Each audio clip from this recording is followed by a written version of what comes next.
Olá, pessoal, tudo bem? Bem-vindos a mais um episódio da nova temporada do Change for Good Talks, que é sobre longevidade. Então, eu sou Renata, né? Já tenho os meus 64 anos, para quem não me conhece ainda, tenho meus cabelinhos brancos. Hoje eu estou de uma blusinha verde, bem alegre, um óculos vermelho, e estou aqui recebendo o João Paulo, o Dr. João Paulo, que já conheço de longa data, mas que na verdade eu nem sabia que ele era geriatra. A gente se conhece de outros trabalhos que a gente fez juntos, e trouxe o Dr. João Paulo aqui para falar desse assunto que, como todo mundo já sabe também, é muito novo para mim, e acho que é um assunto de muita importância da gente tratar, dado ao fato que a gente sabe que a gente está caminhando para um país que em breve terá mais idosos do que jovens. Então, os desafios de acomodar o nosso país, a nossa sociedade, as nossas leis para essa realidade é bastante grande. Então, João Paulo, por favor, você se apresenta, conta do seu trabalho. Obrigado, Renata. Prazer estar aqui com vocês hoje. Ainda mais para falar desse tema, que para mim é mais que um tema, é uma missão de vida, né? Ai, que legal. Eu sou o João, sou médico geriatra, sou especialista também em clínica médica, sou empreendedor social Ashoka.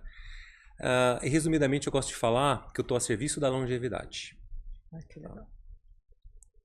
Mas conta um pouquinho o que você, vamos dizer assim, como geriatra, o que você está percebendo, assim, quais são os desafios na área da saúde porque a gente sabe que é um grande ganho, né? Hoje a gente sabe que o Sim. fato da gente ter conseguido, graças à medicina e outros fatores, prolongar a vida das pessoas, quer dizer, isso seria só boa notícia, ou pode vir a ser só boa notícia se a gente se estruturar, né? Conta um pouquinho quais são os desafios aí no seu olhar como médico que acompanha vamos dizer, esse segmento aí de idosos crescente. Exato. Bom, longevidade é uma vitória aí da sociedade como um todo, né? Alguns países europeus, né? O Japão alcançaram isso de uma forma já há alguns anos atrás, e a gente aqui no Brasil está experimentando isso numa velocidade muito mais acentuada, né? Nos últimos 30, 40 anos, a gente quase que dobrou a nossa expectativa de vida. Com a Covid chegou a cair um pouquinho, mas hoje um brasileiro que nasce tem aí uma expectativa média em torno de 76, 77, 78 anos, tá? A mulher às vezes acaba vivendo um pouquinho mais que os homens, mas essa é a média que a gente está falando. Mas a grande questão, Renata, é que esses anos adicionais que a gente ganhou, anos de vida, nem sempre estão vindo com qualidade. E esse é o maior desafio que a gente está enfrentando. Nesse movimento rápido, né, como você falou, que não é só da saúde, é social, é governamental, são várias entidades, várias frentes que precisam se articular para propiciar, né, uma longevidade com qualidade, né? Então hoje, apesar da gente viver mais, esses últimos anos, esses anos adicionais, né, que a gente está ganhando aí, infelizmente não estão vindo aí com saúde. Estão vindo com dependência, com múltiplas doenças, com custos, e que acabam prejudicando a qualidade de vida como um todo das pessoas que estão chegando lá.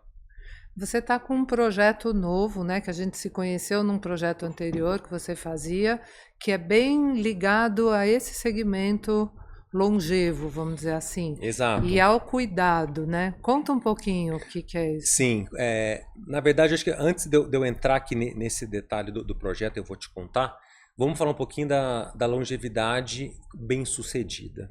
Tá. Né? Porque o meu projeto aqui ele vai endereçar aqueles últimos anos quando a pessoa está mais dependente, quando ela precisa de alguém para apoiar no cuidado, né? Mas tem um outro lado que é a longevidade bem-sucedida, que é o envelhecimento saudável. A gente tem que entender que, né, quando a gente nasce com uma reserva funcional plena, 100% de todos os nossos órgãos. E ao longo do tempo, isso vai diminuindo. Maior ou menor velocidade para um para outro, e maior ou menor velocidade para determinado órgão de cada pessoa, né? Mas quando a gente vai vivendo, a gente vai gastando essa reserva funcional aí, né? Então hoje, muito mais que você pensar em idade, a gente precisa pensar em funcionalidade, né? Tem pessoas aí, como você acabou de falar, tá com 64 anos, a gente não pode olhar pela idade, pelo número.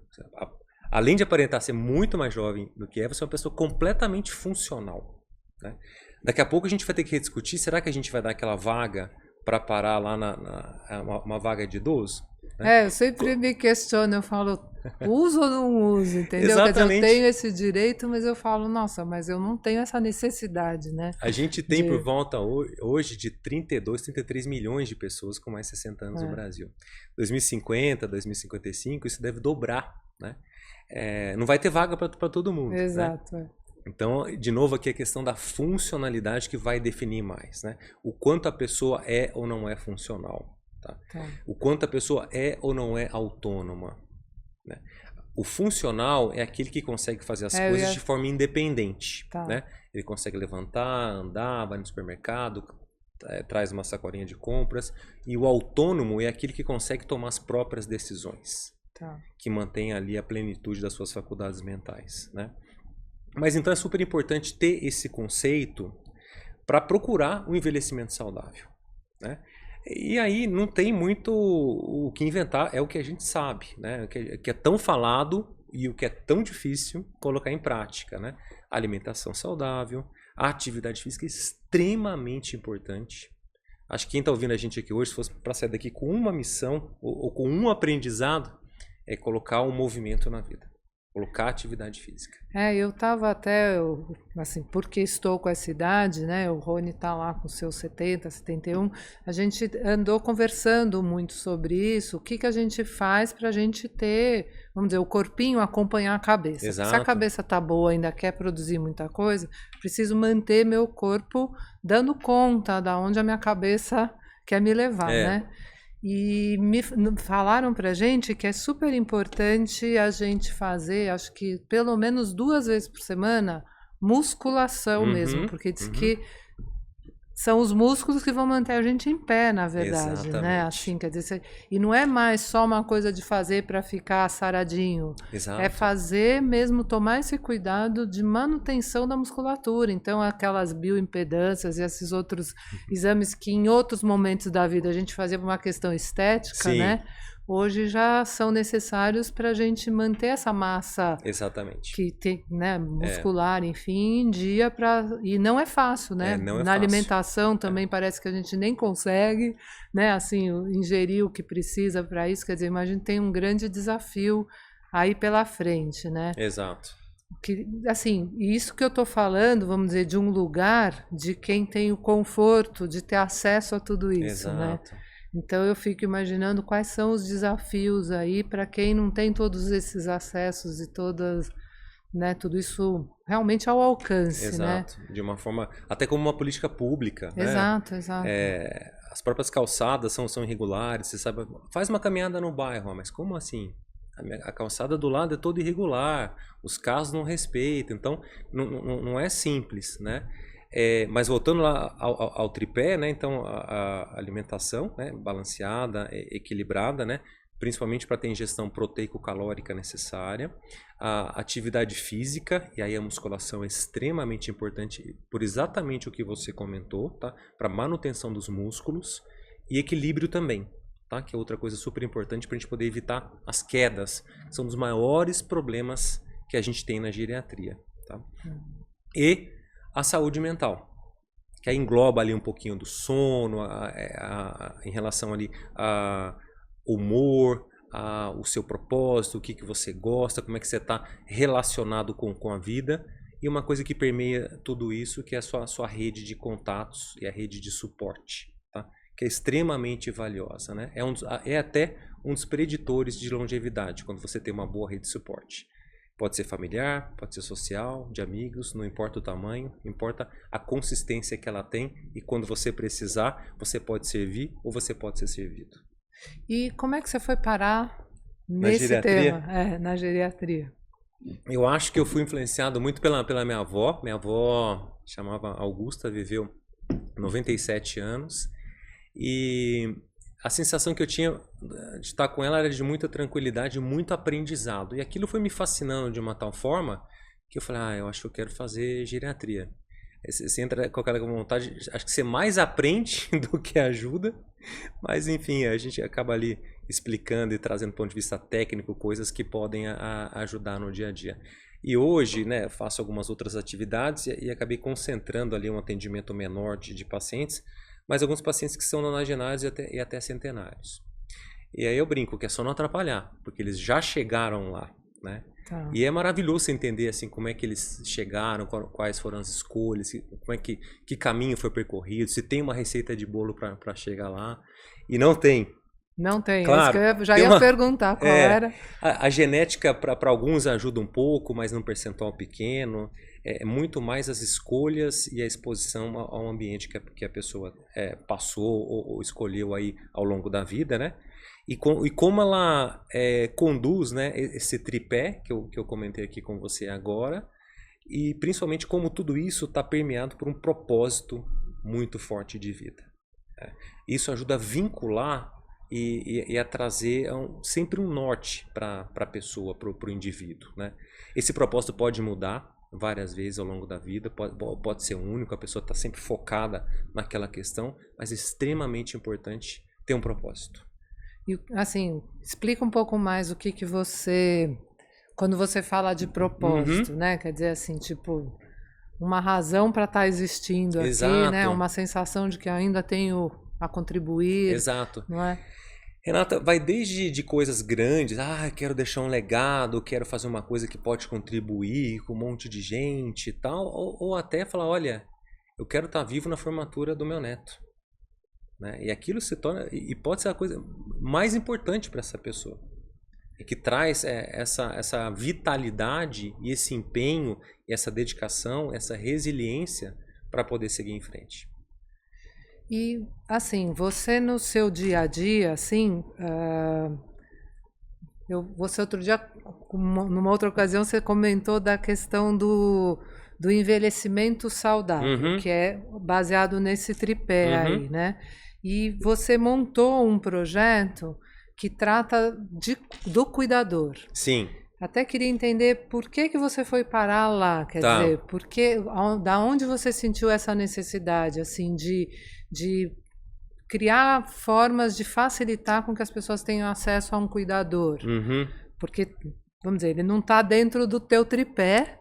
Como é que ele veio caiu ali aqui, de enxerto? Ali? Exato, até essa é uma boa questão. Às vezes pelos acontecimentos da vida, às vezes não, a gente vai, a vida vai tomando os rumos aí muito pelos acontecimentos que vão surgindo e como a gente vai enfrentando cada coisa que a gente passa aqui, né? Isso, na verdade, nasceu muito da inspiração do cuidado para minha mãe. Minha mãe, ela teve um diagnóstico de câncer nos anos 2001, estava no começo da residência. E ali eu me vi muito no papel de cuidador, porque o primeiro cuidador é a família. E é interessante que assim, a gente não se prepara para ser cuidador. Você vira cuidador, da noite para o dia. Tava tudo bem, tudo em ordem, ela foi passar numa consulta, ela falou, agora eu estou com câncer. E a gente virou cuidador. Porque ali você sai da consulta, apesar dela estar bem fisicamente na ocasião, né? Tem que fazer uma série de exames, tem que consolidar esses exames, tem que passar com vários especialistas, tem que fazer pré-operatório, autorização do convênio, radioterapia, quimioterapia, dieta, um monte de coisas que o leigo não está adaptado e não está preparado para fazer. Quem que organiza tudo isso? Como é que essa rotina em casa, que além do estudo, trabalho, mulher, filhos, tudo que você faz, como é que você coloca esse elemento novo que despenca na sua rotina da noite para o dia, né? Os mais organizados na época tinha ali uma folhinha escrita à mão pregada com imã na geladeira, né? Falei, mas e agora? Isso muda constantemente, né? E isso foi tocando. Felizmente ela venceu o primeiro câncer, depois 10 anos depois teve um outro câncer primário, venceu novamente, ficou livre do câncer por muitos anos. E aí eu tinha uma questão de evolução acadêmica que eu gostaria de fazer, eu tinha feito um mestrado, estava pensando ali em fazer um doutorado, e eu falei, mas eu queria fazer uma coisa que fosse útil para muitas pessoas, né? E eu falei, talvez com essa onda aí chegando inteligência artificial, como é que a gente pode usar tudo isso para facilitar a vida das pessoas, tal. Eu acho que eu vou fazer uma plataforma para instrumentalizar e capacitar familiares e cuidadores de idosos, tá?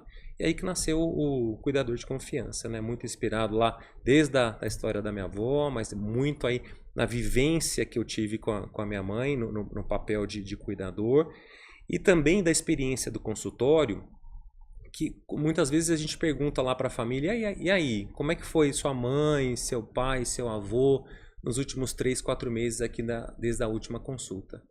Ninguém sabe falar, né? Liga para o cuidador, traz o cuidador, tem uma anotaçãozinha às vezes ali numa folhinha de papel, mas o dia a dia é o que mais importa, Renata. O que a gente fala na consulta é um momento ali de orientação para guiar os próximos passos naquele intervalo de tempo. Mas a vida real acontece dentro da casa das pessoas, né?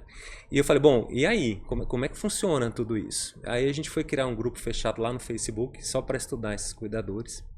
E a gente foi convidando, trazendo conteúdos, cursos, capacitação. Foi super bacana. Hoje tem quase 5.000 cuidadores cadastrados lá. Que são familiares, normalmente. Tem de tudo ali. Pode ser cuidador formal, que é contratado, familiar. E a gente foi escutar. Mas aí, como é que funciona tudo isso? Como é que é a sua dinâmica? O que você faz? O que você sente falta?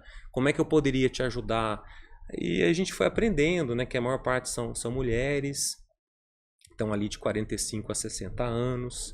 Tem uma escolaridade baixa. Tem os celulares, são os mais simples e diversos possíveis, né?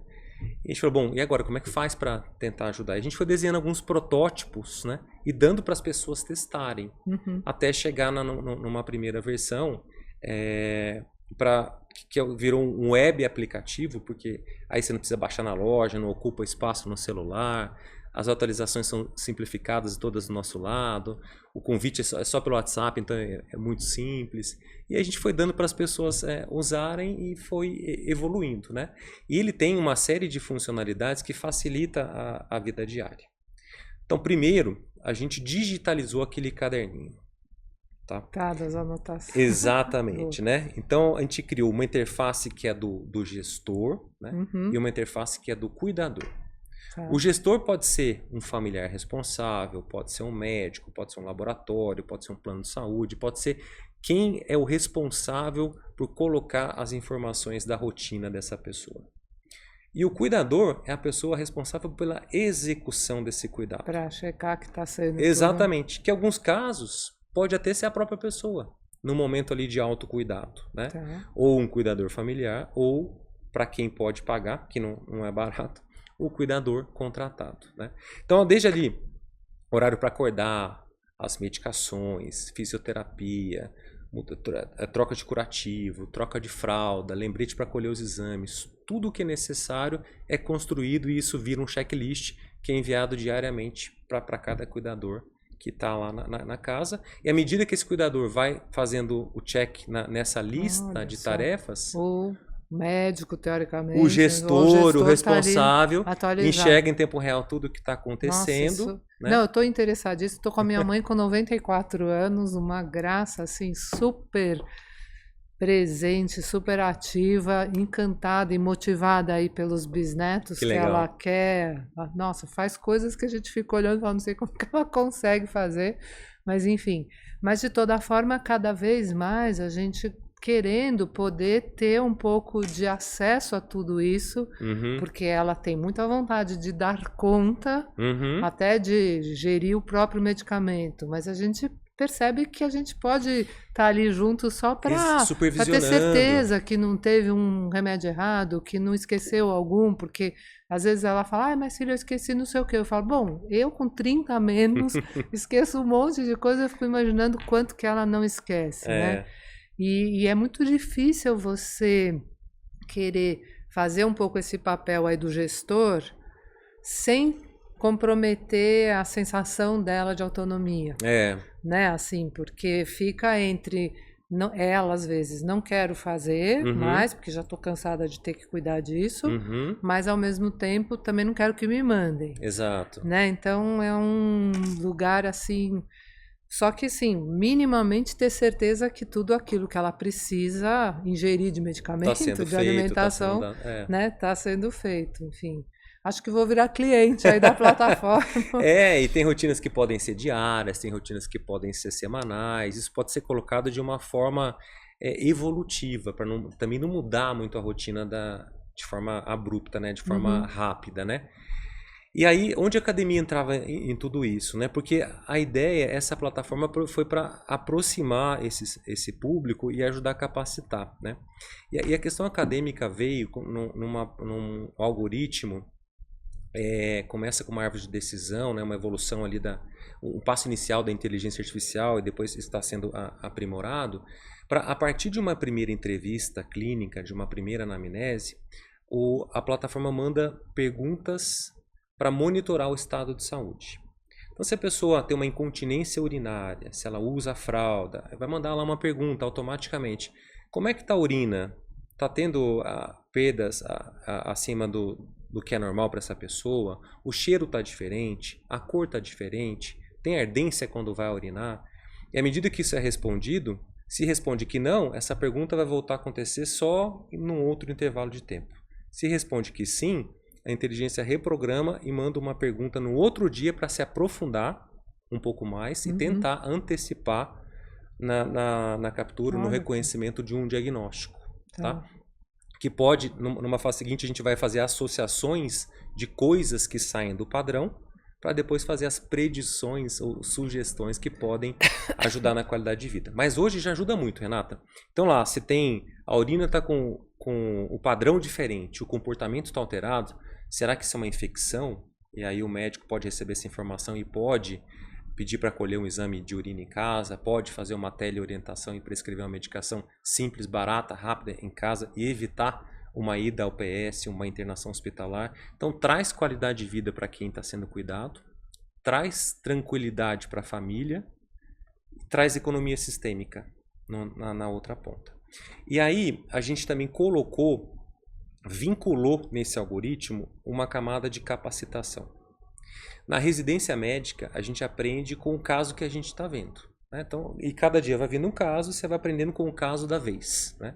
A gente falou, bom, aqui vamos pensar uma coisa muito parecida, porque não dá para... Até tem uma lista lá de A a Z de coisas que esse cuidador pode aprender para se capacitar, mas a gente vai mandando as pílulas de acordo com o momento de vida. Então, se o paciente teve um engasgo, ela dispara uma pílula de orientação e conteúdo para engasgo. Se é o momento que teve lá de novo aqui uma questão urinária, vem esse tema para poder instrumentalizar, tá? Então ajuda muito, tanto ali para se organizar durante o dia, né? Ou à noite, muitas vezes na rotina, e para se capacitar também. Tá, você está falando, eu aqui fico pensando, óbvio, porque como tenho a minha mãe, né, com 93 anos, né, quase 4, eu fico pensando no nosso uso com ela disso, né? Que é uma coisa que teria que ser alinhada com a médica dela, com os filhos, enfim, a gente vai para esse lugar. Como é isso em situações que não são assim tão favoráveis quanto a que a gente está, no caso da minha família, que a gente tem condições até de ter um cuidador com ela, que poderia estar operando isso junto ao médico e a gente, enquanto filho, está ali recebendo só para poder ficar um pouco mais tranquilo em casa. Como é que é isso? Quem é o público principal aí do seu aplicativo? Nas pessoas que têm mais dificuldade até de, como você falou, né? Muito idoso que nem tem sequer um celular que permita tudo isso. Como funciona? Exato, né? Na verdade, assim, quando ele começa ali pro cuidador, é mais fácil começar a colocar quando existe o papel do cuidador formal. Tá. Do cuidador contratado, que ele está dedicado ali para poder fazer essa atividade, né? Então, ele tem dentro da atribuição, antes ele fazia no caderninho de papel, agora ele tem uma plataforma tecnológica para poder fazer, né? Tá. Então, esse é mais fácil. Existe também a possibilidade de várias pessoas da família acompanharem isso também em tempo real, tá? O que ajuda também, às vezes, normalmente fica sobrecarregado para uma mulher fazer esse cuidado. Na hora que você distribui isso para todo mundo olhar, ajuda até a tangibilizar, falando, nossa, mas é tanta coisa assim que tem que fazer. Dá tanto trabalho, é tanto material, é tanto remédio, é tanta fralda, tem que alugar bengala, cuidador, tudo isso, né? Então ajuda a fortalecer em relação a essas questões também. Mas o seu ponto é muito bom porque, infelizmente, uma minoria pode pagar por um cuidador formal, né? E esse problema vai estar na casa da maioria das pessoas. Já está e vai ficar cada vez mais, né? Então a gente está até fazendo lá, a parte acadêmica ajuda muito nisso, que você está dentro de um hospital público, né? E aí como é que a gente faz, né? Então tem que identificar quem é a pessoa um pouco mais jovem, que tem ali a facilidade com a tecnologia, apesar da constante evolução, da simplificação do manuseio do aplicativo, né? Praticamente não tem que escrever nada, você só faz um clique ali, né? Mas isso está sendo testado no momento de deshospitalização. Então, se tem lá um paciente idoso que está internado e ele está em vias de ter alta hospitalar, a gente seleciona uma pessoa da família, capacita, treina essa pessoa nos 3, 4 dias que antecedem essa alta hospitalar e ele sai já com a plataforma funcionando para casa. Tá? Então, quando você identifica esse perfil, né, mesmo de um cuidador familiar, também tem funcionado bem. Tá. Nossa, realmente isso é que bom, esse é um grande desafio, eu imagino, né? Porque a tecnologia para a pessoa da minha idade para mais já é um desafio, né? Quer dizer, mas é interessantíssimo pensar que a gente vai colocar, né, a tecnologia aí a serviço disso, que deve dar uma paz de espírito para a família, certamente, né? De poder. Porque realmente os caderninhos, e cada um com a sua lógica, né? Assim, organizando dentro daquilo que considera, né? Exato. Como organização, e às vezes na troca isso aí fica mais complicadinho, né? Do ponto de vista acadêmico, né, tem dois grandes indicadores, né, que o estudo se propõe a medir, né, e usa isso já na prática, entregando para a sociedade uma solução que funciona, que ajuda a vida diária, né? Mas está sendo analisado o quanto a qualidade de vida melhora ou se mantém, né? E o quanto as informações capturadas, seja de uma intercorrência, que pode ser num nível mais urgente, seja de um padrão, podem evitar idas ao pronto-socorro e internações hospitalares. Porque a urgência é claro, teve uma queda, teve um desmaio, teve um engasgo. Isso vai chegar de uma forma mais rápida e o gestor ou a equipe de saúde vai poder agir mais rápido. O padrão, aquele checklist que ali parece de coisas que quase parecem banais no dia a dia, repetitivas, né? Mas se tomou o remédio, se o intestino funcionou, se está bem hidratado, se fez a fisioterapia. Aquilo tudo, Renata, quando é compilado mensalmente, a gente consegue identificar um padrão. Mas a pressão está controlada? Está descontrolada. Mas vamos ver. Mas a adesão medicamentosa está baixa. Ele tomou remédio só em 67,8% das vezes. Então não adianta aumentar a dose. Saber se ele vai tomar mais. Né? Ele ficou com falta de ar, mas foi no dia que ele fez uma fisioterapia, que ele dormiu mal. Então a gente começa a ter várias informações que acontecem de novo, né? No dia a dia na casa das pessoas, que podem ajudar no melhor entendimento e no melhor cuidado. Bom, eu já estou assim, quase pegando meu celular para baixar o aplicativo. Mas me conta uma coisa assim, pensando na questão da longevidade como um todo, né? Quais você acha que são os maiores desafios que você vê pela frente? Quer dizer, você está olhando, vamos dizer, muito na perspectiva do idoso, né? E dos cuidados com ele, mas a gente não tem um cenário favorável ainda para a permanência dessa pessoa com saúde, ainda, vamos dizer, com alegria, vamos dizer assim. Ela pode até estar saudável, mas será que ela está de fato, sei lá, realizada em ainda estar aqui, né? Porque eu vejo agora que a gente começa a assistir com mais normalidade, né? O pai de um com 100, o tio do outro com 100, a mãe do outro com 100. Fala assim, e essas pessoas tão felizes de estar aqui ainda, né? Exato. Ou estão se sentindo esquecidas, tentando entender como é que ela faz para sinalizar, olha, não fiquei aqui, né?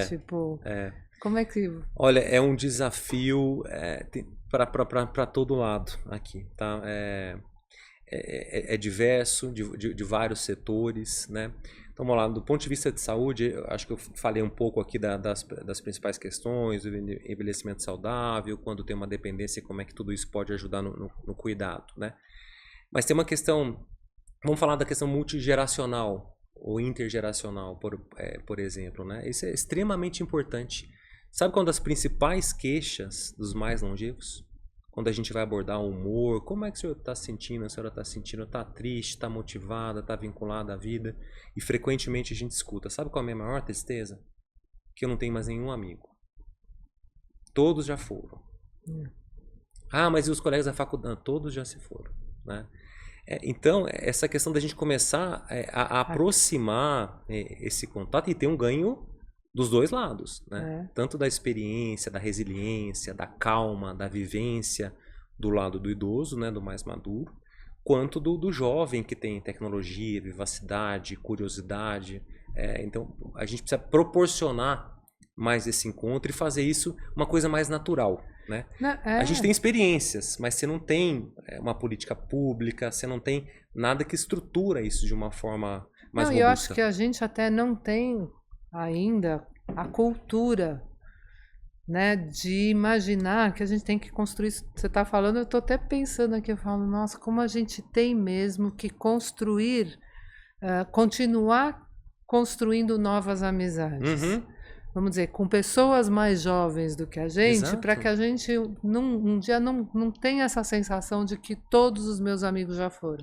Tá bom, todos os meus amigos da minha faixa etária já foram, mas eu tenho outros de outras. Quer dizer, isso talvez a gente tenha que começar a criar desde sempre, né? Por que a gente se segmenta na nossa turminha desde pequeno, né? Então, tenho 3 anos, eu ando ali com a turminha de 3, eu tenho 15, os meus amigos têm 15, eu tenho 30, meus amigos têm 30, e a gente não tem essa, vamos dizer, pelo menos não tinha noção da importância disso a longo prazo, né? Porque se a gente construir isso lá atrás, a gente vai ter uma fala diferente. A mesma dor de ter perdido os amigos, né, da mesma geração, mas talvez não uma solidão, né? Exato, que é um dos grandes problemas que assim, a gente já está enfrentando hoje em dia, né? O Sérgio Serapião, né, que a gente teve um outro episódio aqui, né, com a questão da inclusão do idoso no mercado de trabalho, contribui de uma forma muito forte, clara para isso, né?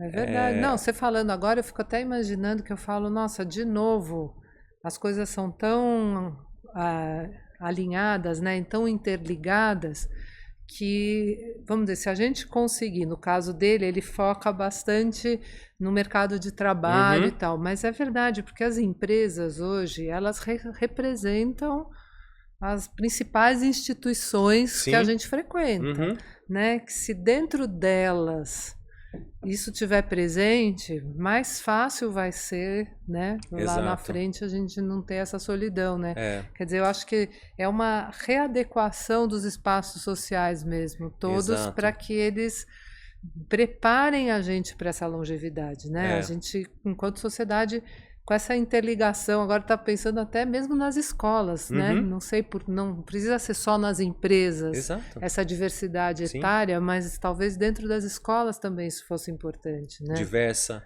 inclusiva, comunitária. Porque são trocas muito ricas e que é isso que vai fazer e vai garantir esse sentimento de fazer parte, né?